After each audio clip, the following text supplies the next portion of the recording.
talk about the consequences of vanity. Now, according to Merriam-Webster, vanity is inflated pride in oneself or one's appearance. Now, in high school, we come across a lot of vain people. Everyone has a little bit of vanity. And coming from two very different schools, there's a lot. It's high school. You're supposed to focus on your appearance.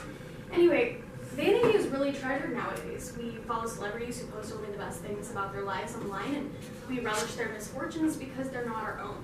But we're told from a super young age that vanity is bad through fairy tales, mythology, novels. It all really starts at the beginning of time, in the first stories. Now, Narcissus, the hunter, from Greek mythology gives us a synonym for vanity, which is narcissism. Now, this mountain nymph Echo falls in love with Narcissus, and he refuses her. Now, Nemesis, the goddess of revenge, decides to punish him for this. She lures him to a pool where he falls in love with his own reflection, and when he realizes that his reflection cannot love him back, he turns into a flower for his vanity and cruelty towards others.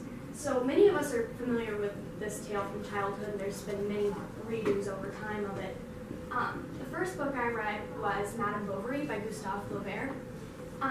She comes from a very poor farming family, but she's idolized romanticism throughout her childhood, and she marries a doctor with wealth and decides to immerse herself in that romantic lifestyle that she's always wanted. Now, adultery and the loss of her wealth totally ruins her romantic ideology, and she spends all of her husband's money on her own appearance and her lovers. She becomes completely ashamed by her ability to not regain her wealth and status, and she commits suicide by arsenic. The second book that I read is The Picture of Dorian Gray by Oscar Wilde. Now, Dorian's friend, one of his very first friends, Basil, paints a portrait of Dorian in which he wishes that his sins would appear on the painting in exchange for eternal youth. Now, his cruel actions begin to show up on his painting, and he hides it away in his attic so that no one will see it, and he forgets about it. Now, he continues his cruelty, and eventually his actions lead to the murder of his close friend and another innocent man. And guilt overtakes him, and in a total rage, he takes a knife to the painting, and his servants find him with all the markings of the painting dead, and the painting back to the way that it originally was with beautiful Dorian.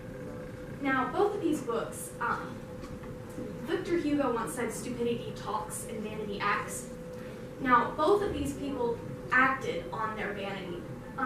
Their excessive vanity came from influence of wealth and power, while Emma's came from wealth and influence from a young age, from books and fairy tales. Lord Henry's influence captured Dorian.